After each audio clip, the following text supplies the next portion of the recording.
Alhamdulillah. Ya, sahabat-sahabat, mari kita mulai dengan membaca basmalah dan sholawat.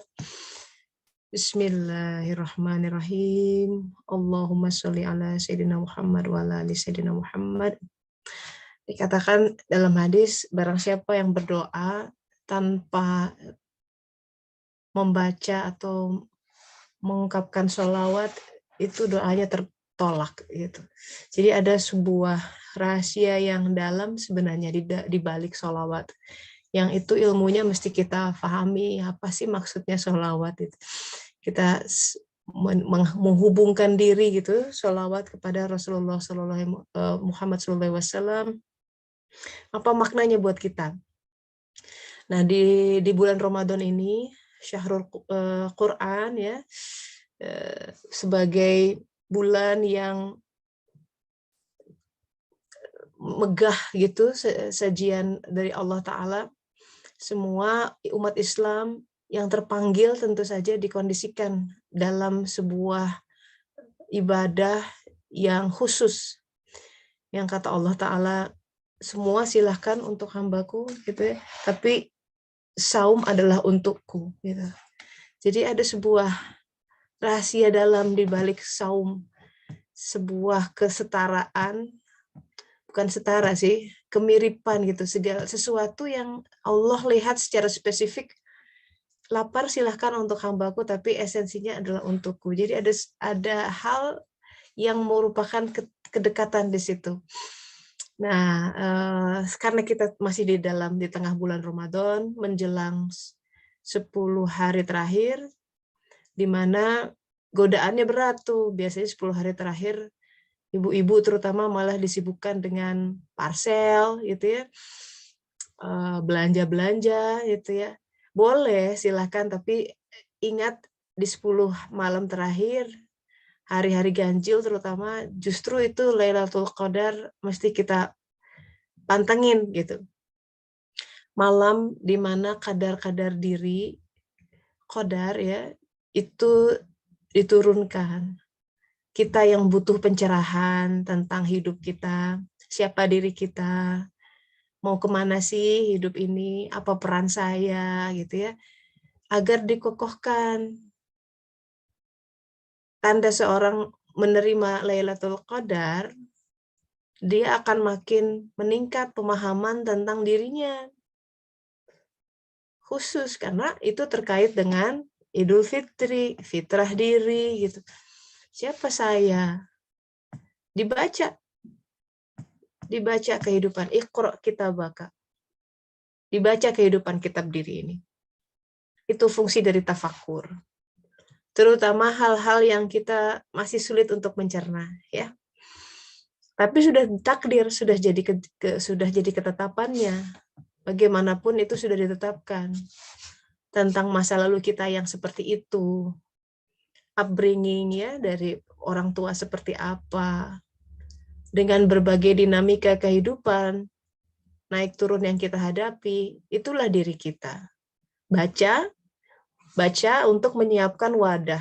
Wadah itu untuk menjalin menampung air pengetahuan yang insya Allah diturunkan di Lailatul Qadar itu. Jadi kita masih in the quest for Lailatul Qadar karena kita butuh untuk paham siapa diri kita dengan sebuah pemahaman yang menjejak kuat ya, teguh di dalam diri. Nah, ataupun ayat 11 mengatakan petunjuk itu, huda itu, sama terkait dengan Lailatul Qadar, itu adalah petunjuk yang turun. Itu turunnya ke qalb, sahabat-sahabat. Jadi wajib kiranya kita menelaah ilmu, mendalami ilmu yang bagaimana membuat qalb kita menjadi tempat yang selamat, Baitullah, tempat dia Allah Ta'ala bertajalli. Itu sebenarnya salah satu tema utama dari perjalanan kisah Musa dan Bani Israel yang kita sudah bahas tahun lebih ini. Dilahirkan di negeri Mesir, untuk keluar dari situ menuju Yerusalem, the promised land. Di situ nanti harus membangun Baitullah, yaitu Baitul Maqdis.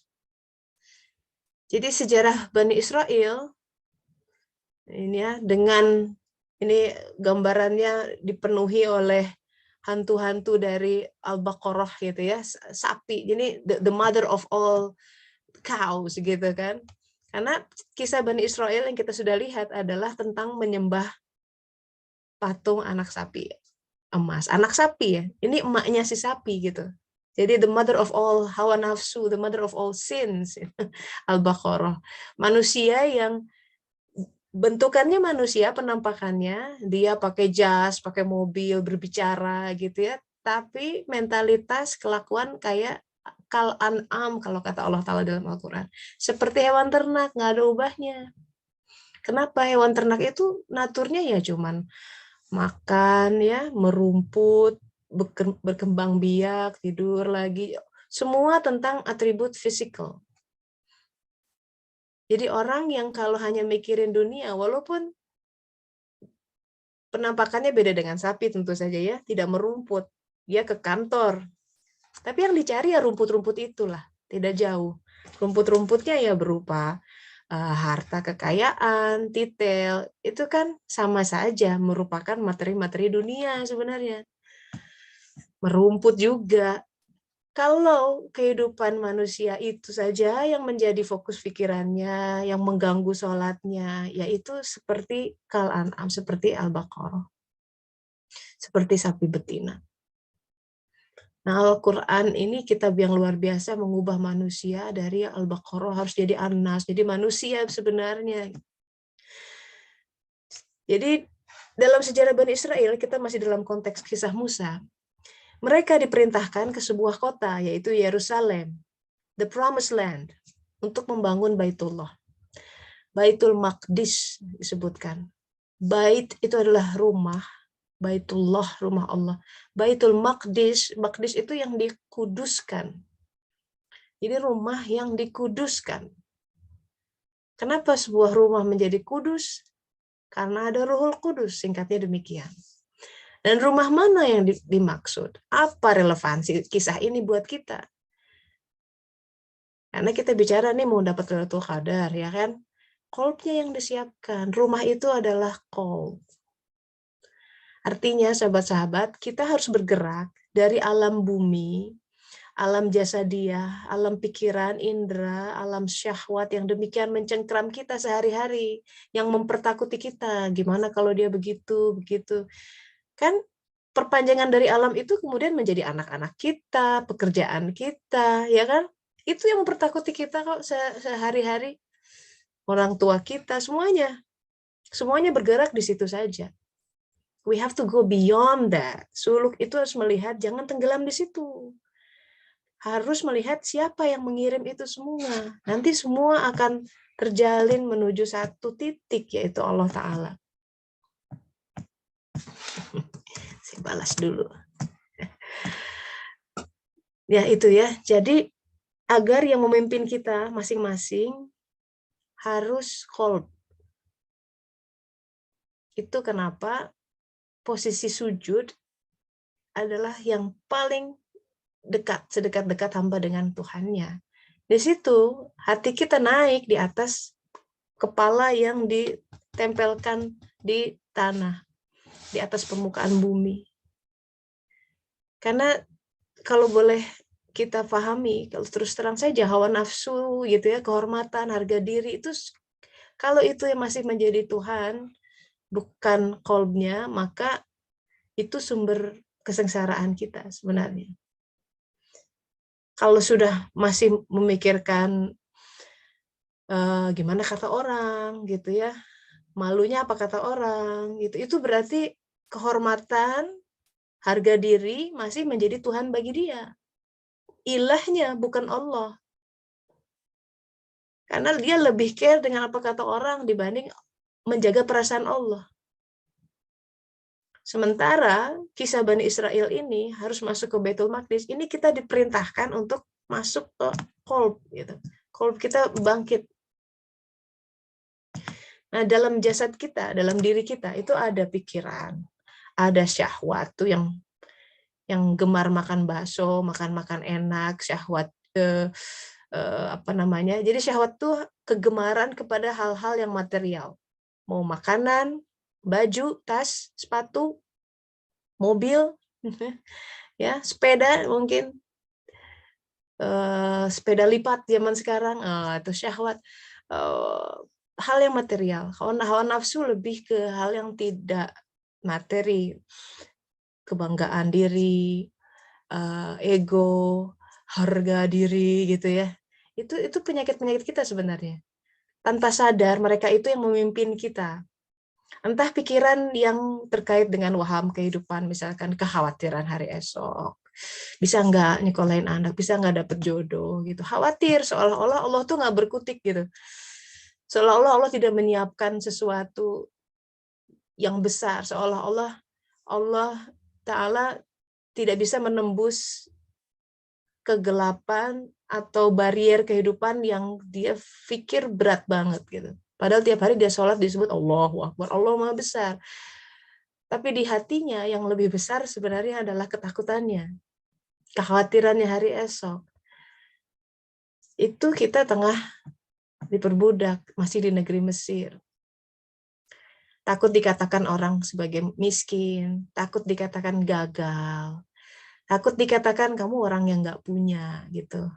Karena dia punya peer pressure, nggak mau kehilangan itu di hadapan teman-temannya gitu ya. Takut dikatakan ini dan itu. Jadi kalau itu yang masih terjadi, ketakutan itu adalah sesuatu hal yang menjadi Tuhan. Karena dia yang menguasai kita. Makanya sujud itu penting. Kita tidak hanya sujud dalam suluk, kita belajar tidak hanya sujud di dalam sholat. Yes, sholat penting, sujud sampai dahi hitam kalau perlu gitu ya, tapi sujud dalam keseharian itu yang tidak mudah. Apa artinya sujud dalam keseharian? Sahabat-sahabat dalam hidup, terutama kalau kita mau bertobat, banyak hal-hal terjadi di luar logika. Kalau kita mau bersuluk, karena ini kajian suluk ya, aku mau bersuluk, mau taubat, tapi masih menjadikan pikiran kita sebagai hakim utama, pasti banyak masalah. Semua dilogikakan. Semua you overthink. Pasti jadi masalah. Dalam suluk itu nanti kita akan lihat penggal Musa ketemu Khidir alaihissalam. Wah, dibikin bolak-balik itu. Musa alaihissalam, nabi terbesar Bani Israel yang sudah disuguhi keajaiban laut terbelah, gunung diangkat, wow macam-macam. Mana salwa turun. Suatu hari ada umat yang bertanya, siapa orang yang paling berilmu? Kata Nabi Musa, aku katanya. Terus Allah Ta'ala menegur, bukan, ada lagi yang lebih berilmu. Itu adalah kisah. Nanti kita akan sampai ke sana, bagaimana Musa mencari seorang Khidir alaihissalam. Dan di situ, ini suluknya Musa ya, dia dijungkir balikan tuh logika dia. Sang Khidir yang mengajari dia tiba-tiba melubangi perahu orang, membuat kerusakan, memenggal kepala anak, merobohkan tembok, dan lain sebagainya. Buat kita, ketika kehidupan terlihat fall apart ya, hancur, kerusakan terjadi, know that is probably the way gitu, most likely, terutama kalau kita sudah bilang ya Allah aku ingin bertobat. Kemudian yang terjadi adalah huru hara dalam rumah tangga, si anak jadi beginilah gitu ya, kehilangan orang yang kita sayangi dan lain sebagainya. That's the way. Nah masalahnya kalau kita nggak paham Al-Quran, kita menjadi kelabakan dalam menghadapi kehidupan dan selalu bertanya, ini kenapa, what did I do wrong? No, you didn't do anything wrong. Everything's perfectly as supposed to be gitu. But kita belum paham bagaimana cara Allah mengatur kehidupan.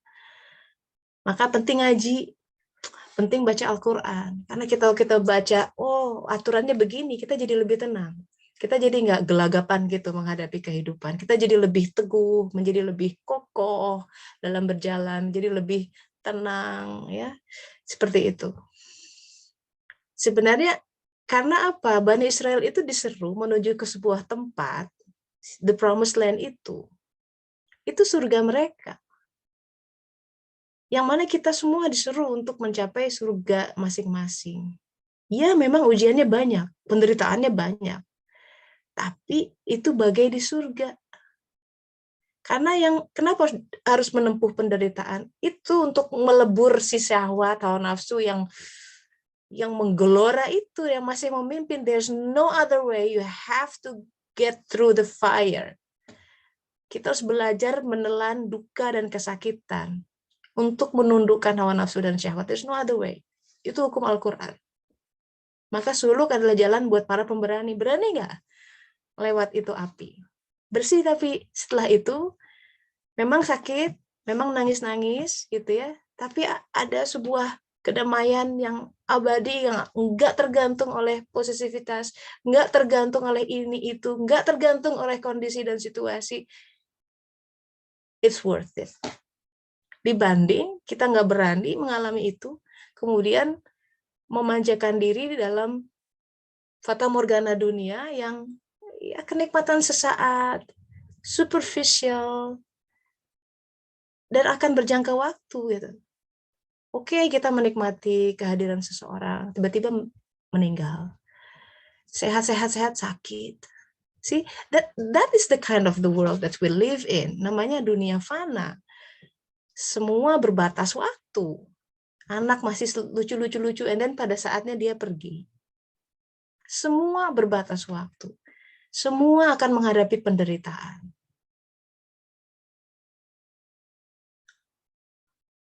Dan kita nggak mau menderita. Makanya Allah kasih sebenarnya solusi. I want to give you something much better than that. Only syaratnya kita mesti melepas apa yang di tangan. Mau nggak di trade? Ganti. Jadi perjalanan suluk, kenapa susah? Itu hawa nafsu dan syahwatnya mesti digempur. Bertubi-tubi. Keinginan yang tiap hari sudah dilemahkan, kemudian tumbuh lagi. Karena kita nggak mengekang keinginan pikiran yang bercabang-cabang, yang letupannya muncul sepersekian detik itu. Dan semua itu jadi beban dalam kehidupan. Ketika kita memikirkan, menginginkan sesuatu yang sebenarnya bukan hak kita. Nggak cocok dengan kehidupan kita. Lebih parah lagi, kita ingin bersama di si dia, tapi aku sedang bersama. Wah, itu neraka dalam kehidupan. Jadi hidup syukur itu tidak mudah ya ternyata, tapi teorinya gampang, sesimpel terima saja apa yang ada. Nah itu latar belakang dari Bani Israel. Kenapa mereka harus ke surganya gitu? The promised land, the Yerusalem adalah untuk ke sana. Nah, kita masuk ke konteksnya, kemudian kita ingat dalam sejarah ketika Allah memberi perintah kepada Bani Israel untuk ke Yerusalem, pada saat itu mereka takut tuh.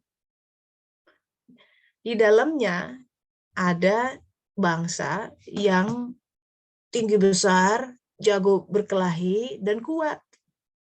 Dikatakan saat itu kota Yeriko itu memiliki pertahanan dindingnya tebal. Itu namanya bangsa Filistin. Ya, bangsa Filistin ini bukan bangsa Palestina sekarang, karena kalau Palestina yang ada sekarang yang ribut sama Israel, yang dizolimi kemarin ya, semoga Allah Ta'ala melindungi mereka. Itu Palestina yang sekarang tuh bangsa Arab. Kalau zaman itu, zaman Musa, bangsa Filistin tuh datang dari Pulau Kreta. Jadi masih sedarah dengan Yunani gitu. Kita melihat ini adalah dalam suluk, sebenarnya kita pun disuruh bertempur dalam kehidupan. Tapi bertempurnya tentu tidak dengan pedang dan secara fisik.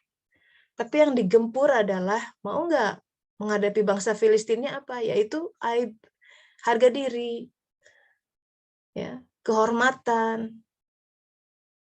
Kita yang besar kepala itu gitu ya. Kita yang emosian. Ya, kita kadang sebagian besar manusia tidak mau menempuh jalan sukar itu. Kenapa? Itu dia status quo deh. Malu sama tetangga gitu katanya. Malu apa kata dunia gitu. Dunia yang dipikirin bukan Allah Ta'ala. Selamanya Kalau itu yang masih mendominasi, apa kata orang, apa kata dunia, nggak akan benteng itu runtuh. Tidak pernah qalb itu terbuka. Nah, sejarah mencatat Bani Israel menolak untuk bertempur. Ketakutan, nggak mau. Akhirnya yang terjadi adalah mereka terkatung-katung di sebuah padang bernama Tih. Nggak tanggung-tanggung, bukan seminggu, 2 minggu, sebulan, 2 bulan, 40 tahun lamanya. Nah ini simbol ya, 40 tahun tidak mau berperang. Padang ini simbol dari jasad kita, sahabat-sahabat. Kita yang terkatung-katung, bingung, tidak pernah menemukan imam dalam diri, pegangan dalam kehidupan, karena menolak bertempur dalam kehidupan. Cenderung mendingan ya udahlah, nggak usah ribut, asal comfort zone gitu. Tidak mau memerangi yang tidak hak dalam diri kita, tidak mau memerangi hawa nafsu kita, malu, takut gitu ya, mendominasi, tapi bukan malu dan takut sama Allah. Akhirnya terkatung-katung di dalam padang Tih kita itu apa? Kebingungan, ketidakjelasan, kehampaan, itu kita yang dalam padang gurun Tih kehidupan. Karena kalau kita tidak beragama total, tidak berserah diri total, pasti akan terkatung-katung dan tidak akan menemukan kebenaran. Nauzubillah min dzalik. Nah, kita lanjutkan kisahnya. Jadi ketika periode terkatung-katung itu, namanya padang gurun, nggak ada sumber air, padahal krusial. Nah, di situ ada sebuah kisah nih yang diabadikan dalam surat Al-Baqarah ayat 60. Auzubillahi minasyaitonirrajim. Bismillahirrahmanirrahim. Dan ingatlah ketika Musa memohon air untuk kaumnya. Udah kehausan, udah cekik, udah diambang mati lah. Kita aja baru puasa berapa? 12 jam, 16 jam mungkin ya. Wah, begitu buka minum air tuh, wah gimana rasanya. Ini berminggu-minggu, berpuluh hari, berbulan-bulan dengan air yang minimum. Dan air adalah esensial. Kalau nggak punya air, mati semua. Maka Nabi Musa memohon air untuk kaumnya. Lalu Allah Ta'ala berfirman, pukul batu itu. Ini menarik. Batu dipukul dengan tongkat, maka memancar daripadanya air yang deras, sampai membentuk 12 mata air. Dan setiap suku mengetahui tempat minumnya masing-masing. Nah, ayat ini luar biasa.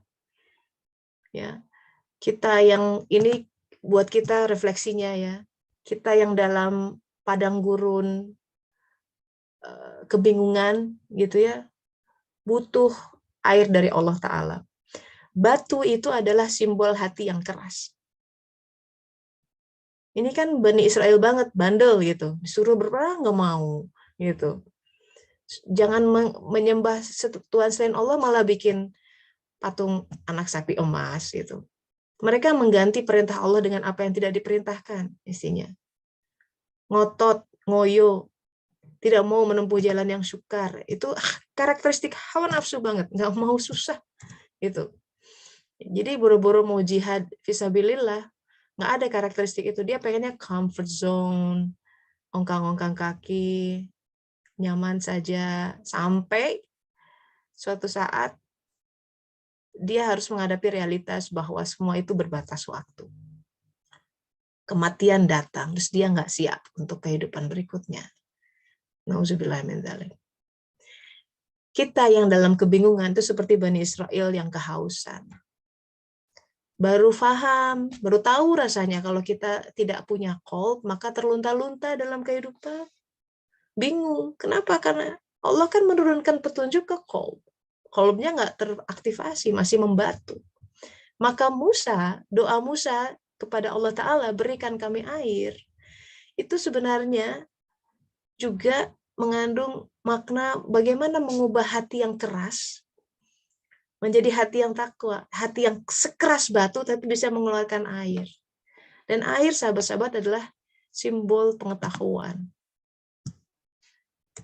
Karena wattaqullah Wa yu'allimukumullah. Bertakwalah kepada Allah, Allah akan mengajarimu.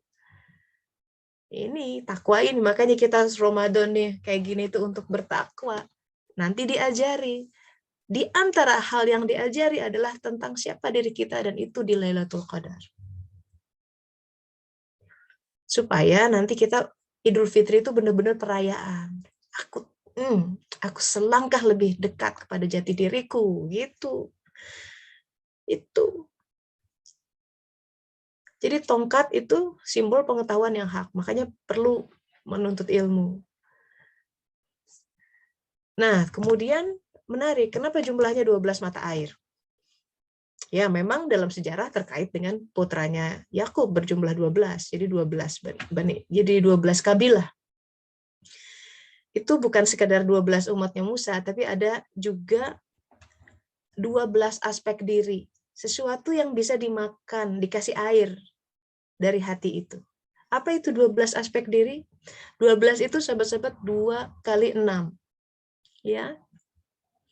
6 itu dari 5 plus 1. Panca indera plus akal pikiran. Kenapa ada 2? Karena ada aspek jiwa, panca indera jiwa, pikiran jiwa, dan panca indera jasad dan pikiran jasad. 2 kali 6. 2 kali 5 plus 1.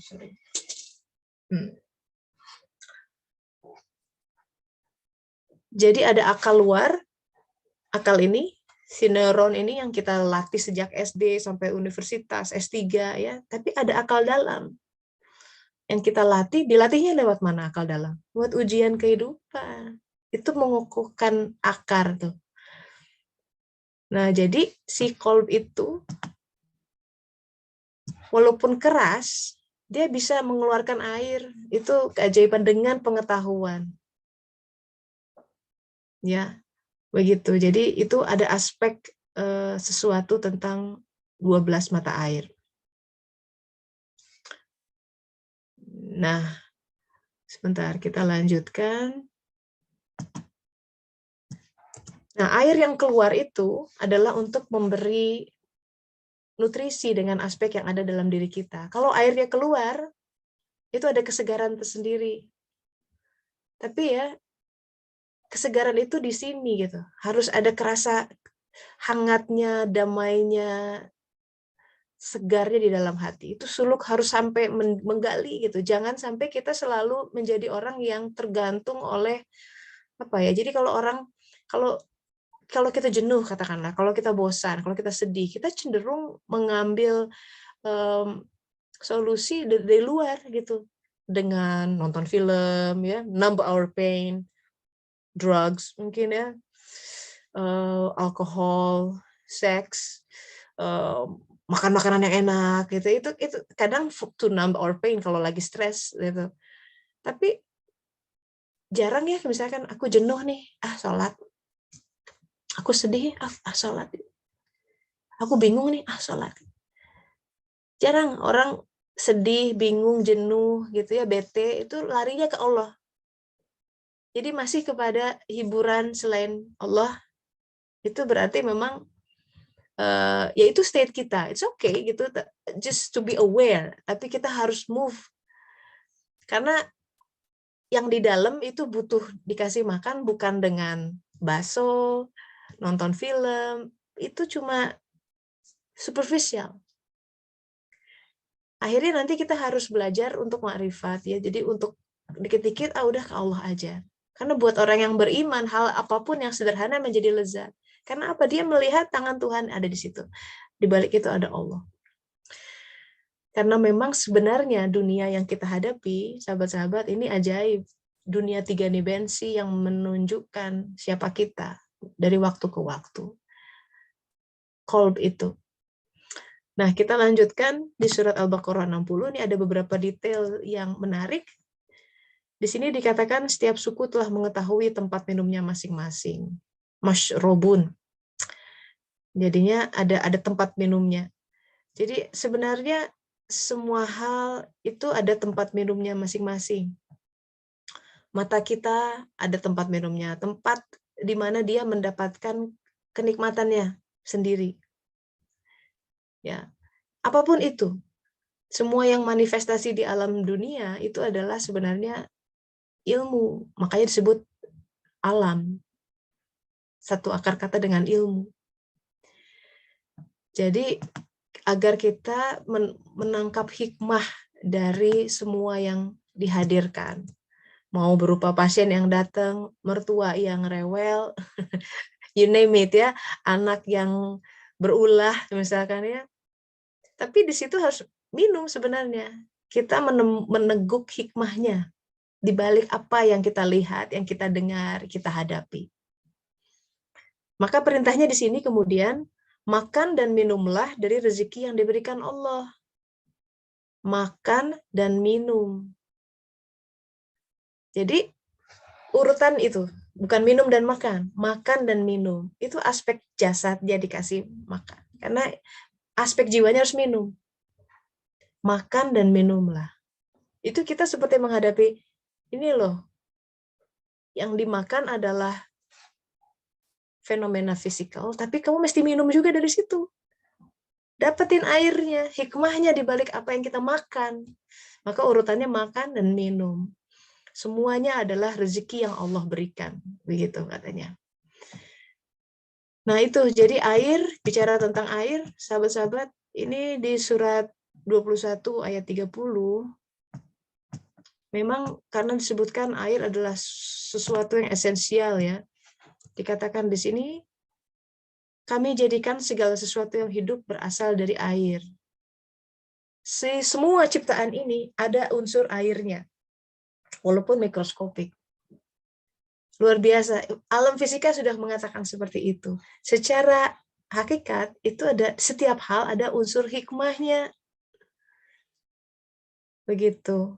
Walaupun makanan secara fisik ya, roti, apa ada unsur airnya, baik walaupun sedikit kuantitasnya. Makanya di balik semua hal, air itu dapatkan. Di balik semua situasi, keadaan, ya, apa yang Allah datangkan sampai serap airnya. Perihal air ini dalam Al-Quran ada simbol-simbol air macam-macam tuh. Ada air susu, ya disebutkan sungai, ada hujan disebutkan dalam Al-Quran, madu itu juga bagian, khomer itu simbol-simbol dari air hikmah. Buat kita pesannya adalah temukan itu di dalam semua keadaan kita. Nah terakhir tentang Bani Israel ini, kemudian selain dia butuh air, mereka butuh makanan, ya kan? Jadi di Al-Baqarah ayat 61 dikatakan Bani Israel yang meminta makanan. Mereka meminta, ini ada penggal yang menarik. Kata-katanya begini. Dan ingatlah ketika kamu berkata, wahai Musa, kami tidak tahan hanya dengan satu macam makanan saja. Nih, kata-kata Bani Israel ini. Maka mohonkanlah kepada Tuhanmu untuk kami. Ya, mohonkanlah kepada Tuhanmu untuk kami. Ini kata-katanya bukan mohonkanlah kepada Tuhan kami, tapi mohonkanlah kepada Tuhanmu. Jadi, apa coba yang dia minta? Apa-apa yang ditumbuhkan bumi. Didetailkan sayur mayur, mentimun, bawang putih. Apa coba yang Bani Israel minta? Apa-apa yang dari bumi. Ini bicara tentang kaum, sebenarnya buat konteks manusia yang sebenarnya sudah mau menuju Yerusalem, menuju Qob, tapi permintaannya masih bumi. Tidak puas dengan apa yang ada secara lahiriah. Itu kita banget. Mau taubat, tapi permintaannya masih lahiriah. Sebenarnya dia tidak puas dengan apa yang ada. Dan di situ sebenarnya kita butuh penjelasan yang lebih hakiki tentang situasi kehidupan kita. Tanpa menyerap air hikmah itu, si jiwa merana. Dia akan bingung terus. Nah, tentang hikmah, sahabat-sahabat, ingat tentang hadis Rasulullah SAW. Bahwa hikmah tidak akan turun dari langit dan masuk kepada sebuah qalb, ya ini kembali lagi qalb. Hikmah itu turunnya ke qalb, bukan ke sini, rasio pikiran. tidak akan kita menyerap hikmah itu kalau kita termasuk hati yang memiliki 4 perangai. Mohon diingat ini, refleksi buat kita, apakah kita termasuk ini, dan kita istighfar ya. Pertama, hati yang mencintai dunia akan dapat hikmah. Kedua, kata Rasulullah SAW, hati yang mengkhawatirkan hari esok, dia nggak akan baca hikmah. Kalau seseorang masih takut kurang ini, itu, takut anak nggak sekolah, khawatir hari esok, hikmah nggak akan dapat. Ketiga, hati yang mendengki saudaranya. Dia naik posisi, wah kita yang nggak bisa tidur. Dia dapat kenikmatan, kita yang kesal, dengki. Tidak suka kalau dia dapat kebaikan. Sebaliknya, dia akan bersorak-sorai, bersukacita kalau dia, saudaranya mendapat musibah. Nauzubillah min dzalik. Hati yang mendengki saudaranya tidak dapat hikmah. Yang keempat, hati yang mencintai, ya, gila hormat gitu. Inginnya dinomorsatukan. VIP treatment. Harus, jadi itu, kalau itu masih seperti itu hatinya tidak akan mendapat hikmah. Nah, sahabat-sahabat, Al-Quran, kehidupan ini adalah sebuah imam yang menampakkan di mana status kita saat ini dalam menuju Allah Ta'ala. Mari kita renungkan, ya, kontemplasi, sink it in, dari kisah Bani Israel dan Musa hari ini. Semoga ada yang bermanfaat. So, kita masuk ke sesi sharing, diskusi. Silahkan, you can unmute yourself. Mbak Ajeng, ada Tehlin di sini, ada Uyos. Apa kabar, Yos? Ayo, sharing. It's time for you to share. Gantian dong. I'm sure each of you has its own story ya, berkaitan dengan ini. Kita yang pernah terkatung-katung di padang tih, atau mungkin sedang gitu ya. Ngapa? Jangan, don't despair, jangan putus asa. Buat Allah tuh kun fayakun, disampaikan bisa dalam sekejap. Masalahnya kita paham nggak bahwa kita sedang terkatung-katung? Kadang-kadang nggak paham. Kita tuh sedang dalam padang gurun, makanya nggak para ruguh gitu kehidupan teh gitu ya. Nggak jelas nih gitu. Banyak ininya, banyak aku ngapain ya, banyak explore sana sini. Nah, udah seusia gini udah nggak punya, harus sudah fokus sebenarnya. Ya, udah uban udah makin banyak nih, bahaya. Nah, lembarza semakin dekat. Sudah mulai fokus. Kalau zaman dulu usia 20 tahunan semua tawaran yes. Sekarang mah rem, harus banyak remnya. Dulu ngegas, boleh. Nabrak deh gitu. Terus sekarang tenang, ngerem gitu. Tidak semua tawaran harus dibilang yes. Karena adabnya tanya dulu. Allah Ta'ala, ya Allah ini bagaimana?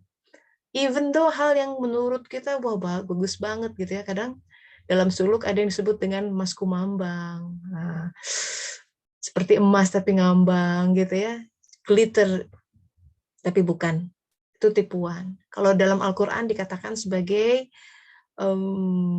binatang buruan yang mudah didapat gitu. Ada tuh dalam Al-Quran. Atau ikan di hari Sabat, banyak ikannya. Walau alam punten teh tesa. Ya saya hanya mau bertanya, bagaimana cara yang paling baik dan applicable yang dilakukan untuk menekan syahwat? Waduh, ya cara baik dan applicable. Pertama-tama, ya kita tuh nggak berdaya sebenarnya menghadapi syahwat kita. Jadi yang pertama adalah sholat, munajat sama Allah Ta'ala. Ya Allah, tolong hamba menghadapi syahwat. Itu langkah penting itu. Yang lain mah nomor sekian. Minta dulu sama Allah Ta'ala. Perkara kemudian teknik apanya, itu Allah akan aturkan. Dan ini applicable untuk apapun. Menghadapi hawa nafsu, yes.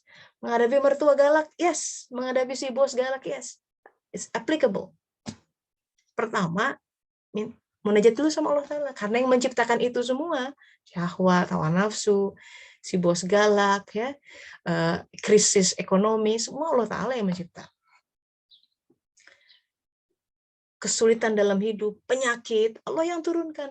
Hanya Dia yang menurunkan, yang sanggup mencabutnya. Begitu tauhidnya. Jadi, udahlah pegang itu hadis Rasulullah. Perbaiki hubungan dengan Allah Ta'ala. Allah beresin itu semua. Gimana cara memperbaiki hubungan? Ya atuh sholatna benerin. Ya. Yang dulunya telat-telat, ya atuh ya. Back alarm teh dipasang gitu. Aduh mau waktu sholat, aware. Itu. Ajaib deh. Saya mewawancara beberapa orang, begitu sholat diperbaiki, ajaib. Kita melangkah, satu langkah dia berlari. Ajaib. So, buktikan. Jadi langkah itu. Jadi manusia tuh gini ya, aneh ya. Katanya Allahu Akbar gitu, tapi kita kurang munajat sama Allah Ta'ala. Jadi sebenarnya ironinya begini. Kenapa kita terluntang-lantung dalam kesulitan? Kita kurang meminta sama Allah Ta'ala. Kurang yakin. Yakinnya tuh sama pikiran kita, skema kita, rencana ini itu. Tapi yang namanya bertahap ya, bertahap. Ini memang kita hidup dalam rangka ya, namanya hidup itu untuk membentuk keyakinan itu bahwa kita nggak bisa tanpa Allah. La haula wala quwata illa billah, mutlak bergantung sepenuhnya sama Allah Ta'ala. Nah, tawakal itu pilar takwa sebenarnya. Sejauh mana kita menyerahkan kehidupan sama Allah Ta'ala, di situ Allah ambil. Kita ragu-ragu, dia pun ragu, mundur. Karena dia sangat halus, sangat santun. Kamu mau? Oke, nggak maksa. Tapi kadang untuk hamba yang dia sayangi, Al-Qahar turun tuh asmanya, maha pemaksa. Boom, kehidupannya. Sini balik sama aku gitu, mendongak. You've been, udah masa bermain sudah selesai kalau ke dalam puisinya Rumi. Maka dikejutkan dengan hal-hal. Salah satunya kematian. It works for me as well. Ketika bapak saya meninggal 17 tahun yang lalu, bangun. Sebelum itu saya rasa memang zikrul maut tuh salah satu hal yang efektif untuk membangunkan jiwa. Jadi nggak gebek gitu kan. Astagfirullah gitu ya. Ternyata hidup tuh fragile gitu ya. Wah itu berat. Of course I still miss him every single day. And I think it's beautiful. Nggak apa-apa. Saya pikir itu suatu hal yang indah ya. Saya selalu merindukan bapak saya. Sampai sekarang masih nangis.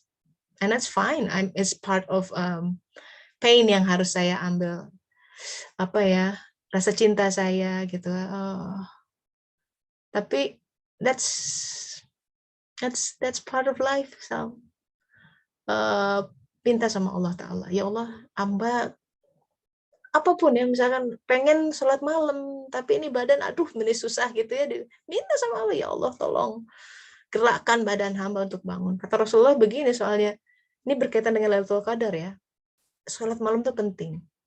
Makanya taraweh di bulan Ramadan. Saking tahu ini orang-orang susah bangun malam, udahlah ditarik sholat malamnya setelah Isya gitu. Mending daripada enggak. Jadi sebenarnya kalau Allah bangunkan, saya punya tips, saya minum banyak-banyak sebelum tidur biar di tengah malam bangun karena pengen ke belakang. Setelah itu langsung wudhu. Kata Rasulullah, sholatlah walaupun 2 rakaat. Gitu. Tadi saya lagi haid, zikir aja. Ya, bangun terus zikir walaupun sedang haid. Karena yang kita mau bangun adalah munajat ya. Gitu, walau alam. Semoga membantu ya Yus ya.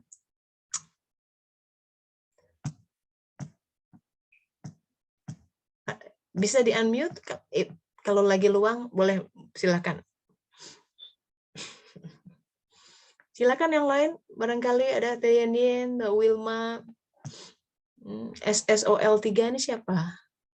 Lupa ganti nih. Mbak Ade, gimana? Atau Iya, Belum mangga turun. Belum Mbak Ade? belum. Belum. Ini kisah terkatung-katung dan Iya 12 benar, air mata. Ini benar. kita Yang lagi banget. dijalanin ini teh. Masya Allah, Masya Allah. Nanti butuh airnya.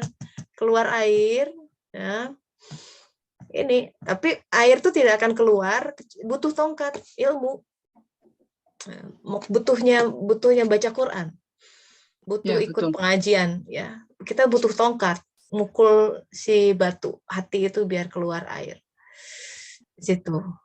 Terus dikatakan jangan kamu berkeliaran di bumi dengan berbuat kerusakan. Nah itu juga hal lain tuh, keliaran nggak jelas gitu, keliaran nggak jelas. Di situ kalau sudah menemukan mata airnya, fokus di situ.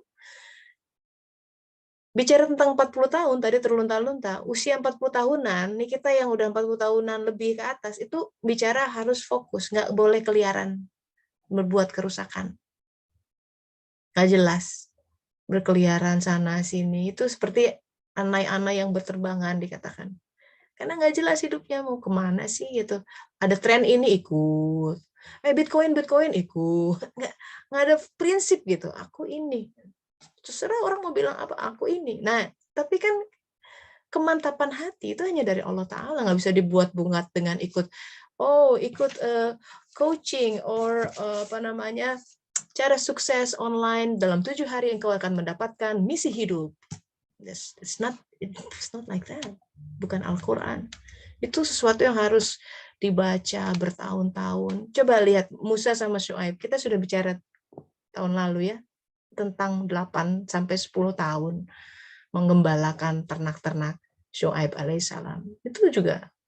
Jadi ada jangka waktunya di situ. Allah berkata-kata di situ. Di stretch kehidupan kita. Kenapa? Kan dia kun fayakun. Yes, itu bagian dari kun fayakun. Gitu. Bahwa harus ada yang dibentangkan supaya, kalau kata Albert Einstein, kenapa waktu itu demikian di stretch gitu ya, bisa satu hari itu 24 jam, kenapa nggak satu hari seperti di planet mana gitu ya, cuman sekian jam. No, because dalam rentang waktu itu kita menjadi lebih melihat sesuatu dengan lebih detail, tidak terlalu cepat, tidak terlalu lambat juga. Walau alam. Jadi semuanya tuh sebenarnya semua orkestrasi kehidupan kita ini ya, Allah sudah atur. Imani itu. Imani dia yang mengatur. Kalau sudah Allah yang mengatur, tauhid kita mengatakan dia sebaik-baik pengatur. Masalah yang timbul adalah ketika kita belum paham dengan pengaturannya, kemudian berontak hati, sedih, kok gini gitu. Kenapa? Why me gitu. What did I do wrong gitu kan? Masih bertanya-tanya kenapa? Dia belum menerima tuh. Itu kan padang gurunnya itu terkatung-katung kita dalam sebuah alam pemikiran yang merasa I'm doomed gitu. Saya kayaknya wah diazab nih apa gimana gitu. Kayaknya Allah nggak sayang sama saya. Kok Allah nggak mengabulkan kebutuhan saya, keinginan saya? Katanya ud'uni astajib lakum. Berdoalah maka Allah akan kabulkan. Mana pengabulannya? Padahal Allah kabulkan tuh. Tapi bentuknya kadang-kadang tidak sesuai dengan hawa nafsu dan syahwat kita. Nah itu sekali lagi hawa nafsu dan syahwat mengaburkan al-haq. Kita jadi nggak bisa lihat al-haq. We cannot see the world as it is. We are blurred by our, ngerikan. And then selama itu terjadi, kita akan terkatung-katung terus dalam sebuah episode kegelapan, sebuah episode kesedihan dari kesedihan yang lain. Kata Allah, sebentar. Padahal dia sama sekali tidak ingin untuk menyiksa hambanya. Jauh dari, justru ingin memberi nikmat. Surga kita, itu kita raih di situ. Mbak Yen, silakan sudah angkat tangan. Yes. Ya, assalamualaikum Teh.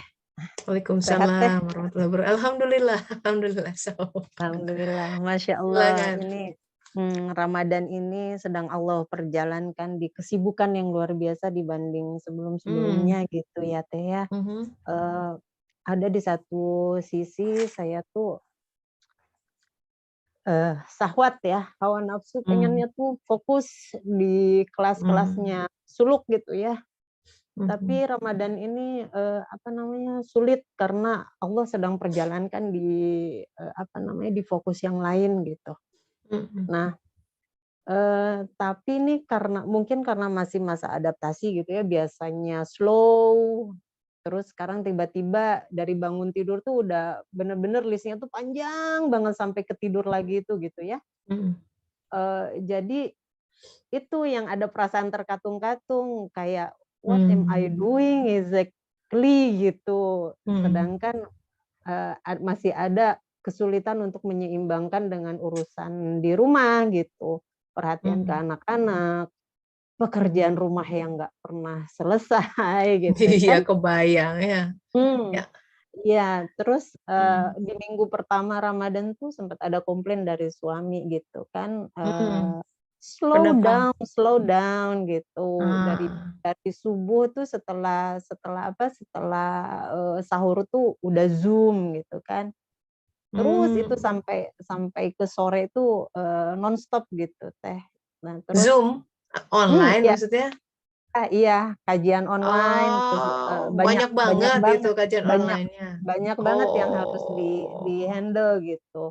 Sampai ya itu yang ngerasa terkatung-katung, ngerasa khawatir bahwa yang dikerjakan itu bukan sesuatu yang hak gitu. Sampai Yes. satu itu saya ngerasa terpleset banget gitu. Jadi Mhm. ada suatu konflik yang menimbulkan kemarahan, terus saya Mhm. kok ikut kebakar gitu. Mhm. Nah, saya pikir ya Allah, apakah ini tujuan saya diperjalankan pada kesibukan ini untuk menghadapi episode ini, untuk mengambil pelajaran dari rasa marah yang Allah timbulkan itu gitu ya, yang Allah izinkan untuk timbul gitu. Mhm. Nah, eee, itu berat ya untuk saya ya Teh, yang kalau begitu ada kemarahan muncul itu jadi kayak ngerasa, Mhm. marah Mhm. pada takdir yang Allah sudah hadirkan Mhm. gitu. Mhm. Mhm. Jadi saya itu ada ngerasa kewajiban selain beristighfar kepada Allah tuh meminta maaf kepada orang sekitar saya, Mhm. yang, yang khawatirnya ada yang istilahnya, terbawa gitu dengan arus kemarahan saya gitu. Jadi saya meminta Mhm. maaf ke sekitar saya gitu. Tapi memang responnya ternyata nggak selalu positif. Dan salahnya saya itu seharusnya kalau udah di situ udah stop aja gitu. Yang penting Mhm. kan saya sudah beristighfar dengan Allah, saya sudah berusaha untuk meminta maaf sekeliling saya, that's it gitu. Cuman Mhm. ternyata tanggapan-tanggapan lain, harusnya kamu nggak usah minta maaf, harusnya, jangan ngerasa bersalah, yang kita perjuangkan ini gitu kan, banyak gitu kan. Eee, Cuman saya kepancing lagi gitu di situ Teh. Loh, Iya. saya itu cuma mau minta maaf kok susah minta maaf itu. Akhirnya, waktu itu Allah kasih peringatannya itu, WA seharian itu Allah hilangkan Teh. Cuman sehari itu hilang, history Maksudnya chat-nya hilang itu nggak hilang, jalan? Oh, history chat. Iya, iya, iya, iya. history chat-nya itu Iya kan tuh, betul tuh kayak gitu-gitu udah jadi ada cuman sehari itu aja gitu. Jadi kata iya. Allah, "Udah, move Mhm. on, Mhm. selesai Mhm. sampai di Mhm. situ, udah." Apa Mhm. yang saya ngerasa Allah tuh ngasih tahu, "Kamu sudah menjalaninya, kamu sudah ambil ibrahnya, sudah selesai. Move Sekarang on gitu. move on ke step step selanjutnya," gitu. Mmm. Ya itu Ya. sih. Ya, ya, ya, ya. Ya ini memang salah satu, jebakan ya, orang gini dalam bersuluk tuh karena kita kemudian mengenal konsep amal soleh. Ya memang Shirathul Mustaqim itu tidak mudah ya, makanya either maghdub, ghairil maghdubi alaihim waladdallin. Jadi tersesat. Tersesat tuh misalnya gini, kita push banget gitu. Try to do a lot, hati-hati bisa tersesat. Karena dia tidak bisa, keriduannya tidak terjangkau oleh amal-amal soleh. Mau amal segimanapun, bukan itu yang kita tidak mengejar kuantitas amal, tapi lebih kepada kepresisian amal. Presisi itu berkaitan dengan adil. Dan dalam Al-Quran dikatakan tidak bisa adil kecuali takwa. Loh kan, makanya penting takwa ini. Berkali-kali Ramadan itu membentuk ketakwaan. Adil adalah ya kita punya pekerjaan, yes, punya kegiatan ya, tapi ada anak harus diurus, rumah yang harus dibereskan, tidak mudah tuh, gimana adil. Kalau sudah ada yang mulai merengek, itu berarti suatu, bisa jadi sebuah indikator kita sedang tidak adil pada saat itu. Ada yang tidak mendapatkan haknya. Di situ kita harus restart. Sebentar, slow down. Betul tuh suaminya tuh benar. Slow down, slow down. Don't take it too much. Karena ternyata benar terantuk kan di satu sisi. Kan suami tidak mungkin berkata-kata Allah nggak izinkan. Kadang cara Allah memberikan peringatan tuh ya lewat semesta kita. Diturunkan lewat lisan suami misalkan ya. So slow down, dilihat, coba dievaluasi lagi agenda yang ada. Menzolimi orang nggak? Menzolimi suami nggak? Menzolimi anak? Menzolimi diri apa tidak? Supaya jangan termasuk di sini, jangan kamu berkeliaran di muka bumi dengan membuat kerusakan. Kelihatannya kita aktif gitu ya, wah sana sini, tapi fahsyat, fasad, sebuah hal yang rusak gitu. Nah, especially kita memasuki 10 hari terakhir Ramadan. Itu sebenarnya kan dianjurkan untuk melakukan i'tikaf. Ada dalam riwayat dikatakan berapa lama i'tikaf? Ada sahabat yang mengatakan aku melakukan i'tikaf 1 jam saja gitu ya, bisa di dalam masjid. I'tikaf tuh sebenarnya kan dari kata aqafa, artinya menetap, stay, sit, gitu, still. Jadi itu yang harus menjadi tema di 10 hari terakhir. Sementara dunia akan menarik kita dengan semua semesta kesibukannya gitu. Tantangan buat kita untuk mencari celah-celah di mana kita harus i'tikaf di situ. I'tikaf di masjid kalau bisa, kalau tidak memungkinkan masjid diri kita ini sikop ya di rumahnya jadikan itu. Jadi alhamdulillah ya Teh, jadi semuanya menjadi sebuah pelajaran buat kita. Bagaimana Allah membuat pergantian ya, kadang diberikan sibuk, kadang diberi waktu luang. Nah, di saat-saat seperti ini, saat yang pas untuk menguji ketakwaan hati. Harus hati-hati dalam mengambil keputusan. Ya, harus aware dengan semua sinyal-sinyal dari sekitar. Suami bilang apa, anak merengek enggak, atau seperti apa, itu adalah termasuk tanda-tanda takwa untuk berhati-hati dalam berjalan, gitu ya. Nggak gerasa gerusu gitu. Kita mau mengejar apa gitu, karena Allah Ta'ala tidak bisa dibalas surganya dengan amal-amal, begitu kata Rasulullah. Tapi amal itu penting, yes, untuk menarik ridhonya. Tapi apa mungkin ridhonya turun ketika kita menzalimi satu manusia misalkan. Nah itu yang kemudian kita harus tidak mudah ya, harus hati-hati dalam hidup itu. Walau alam, semoga Allah membimbing ya Teh ya. Amin, amin ya Rabbal alamin. Hatur nuhun Teh. Mangga. Semangat. Alhamdulillah. Ya, masih ada lagi sahabat-sahabat? Boleh? Barangkali ada satu orang yang mau share berkaitan dengan ini. You can simply unmute. Boleh, ada Mbak Rizka, Mbak Sri. Ya, silakan Bu Eli. Sudah unmute. Assalamualaikum warahmatullahi wabarakatuh. Waalaikumsalam warahmatullahi wabarakatuh, Bu. Ini apa ya yang disampaikan ngalamin banget nih, Bu. Oh ya, yang mana? Jadi gini, anak saya kan kerja di luar ya, di Kuala Lumpur satu.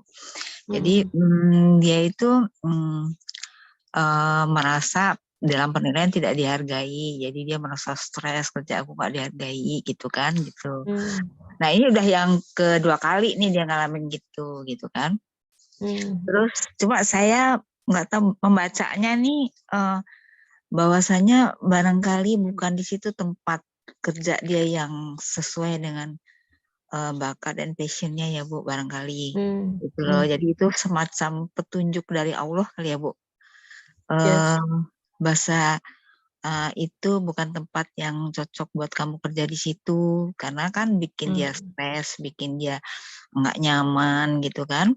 Jadi saya bilang sama dia, coba lihat, jangan cuma kan masih muda, belum bisa ngomong Allah. Saya bilang itu sebenarnya di balik itu Allah semua tuh yang berbicara. Saya bilang gitu, ngasih tanda-tanda bahwasanya mungkin ada tempat kerja yang lain yang lebih cocok. Mungkin gajinya nggak begitu besar, tapi sesuai bakat, minat, dan passionnya mungkin nanti akan sukacita bekerjanya, bisa berkembang gitu, dan barokah gitu. Cuma memang nggak semudah itu ngasih tahu dia, Mama selalu solusinya gitu. Iya emang emang begitu. Gitu. Nah itu ya ini ngalamin banget Bu gitu. Ya.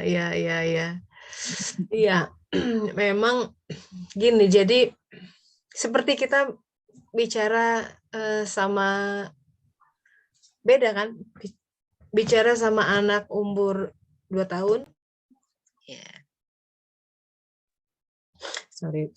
Anak 4 tahun, 7 tahun, 10 tahun. Kadang kita memberi, jadi akalnya akal dalam yang harus kita. Kalau orangnya sudah matang imannya, sudah mulai hidup jiwanya, akan mudah diajak, misalkan udah tawakal sama Allah Ta'ala, itu mudah. Kalau orang sudah itu, kalau belum, masih tertidur jiwanya, nggak masuk Bu, digituin. Sabar ya, apa sih sabar? Gini, dia perlu bridging, perlu penjelasan yang masuk ke logikanya, karena akal dalamnya belum tumbuh, pakai akal pikiran. Itu kenapa kan saya belajar coaching gitu ya, ilmu-ilmu coaching gitu ya, misalkan dia sebenarnya mengalih bahasakan aja, karena kalau Al-Quran mengatakan kamu tawakal, bilang tawakal sama orang yang nggak percaya Tuhan, mau apa gitu. Tapi kita bisa membahasakan dengan yang lain, misalkan ya bahasa-bahasa motivasional sebenarnya ya, tapi sebagai bridging supaya dia tidak terlalu melekat dengan pikiran buruknya. Ada teknik-tekniknya sebenarnya gitu di awal waktu itu. Jadi memang Bu sabar satu ya. Terus anak tuh kan akan lebih cenderung melihat akhlak orang tuanya ya dibanding apa yang dikatakan. Kita bisa bicara sampai berbusa-busa, tapi aura kita, kesabaran kita, walaupun tidak bicara Bu, itu nyampe ke anak. Jadi kalau kita mau mengubah anak kita itu sebenarnya enggak dengan, ya kita doakan, jelas itu ya, doakan. Tapi kita harus mengosongkan diri dalam puasa juga, pengosongan ya, supaya kuasa dia, anugerah dia turun. Anugerah itu berupa cahaya, dan semakin banyak cahaya dia akan radiasinya makin kuat. Aneh tuh. Jadi cara kita merahmati lingkungan, kita harus memancing rahmatnya. Karena kita nggak bisa, siapa kita, manusia yang tidak punya apa-apa, merahmati lingkungan, rahmatan lil alamin, mau bisa apa? The only way adalah kita berserah diri, zikron katsira, tadi ya, zikir yang banyak-banyak. Zikir tuh bukan sekedar subhanallah, subhanallah, tapi kita harus tahu ilmunya. Subhanallah itu apa ya? Berserah diri, menerima takdirnya, mengalir dalam ketetapannya. Itu kan hal yang harus ketika mulut berbicara, tapi dengan sebuah pemahaman subhanallah, subhanallah, subhanallah. Nah itu, jadi nggak apa-apa Bu, doakan saja ya. Semakin Bu Eli juga belajar, semakin taubatnya baik, semakin cahayanya makin banyak, nanti si anak akan terkena berkahnya gitu. Insya Allah. Amin. Itu cara kita mengubah sekitar tuh begitu kok. Jadi kita akan menyaksikan bahwa bukan kita. Jadi itu makna jadi syuhada, kita penyaksi. Penyaksi itu yang nggak berbuat apa-apa, cuma menyaksikan. Tapi kita menyaksikan Allah yang bergerak di situ. Kok jadi berubah ya gitu. Kok jadi mau sholat? Jadi mau sholat duha anak ini gitu. Itu aneh. Gitu caranya adalah kitanya yang harus banyak-banyak zikir, ya.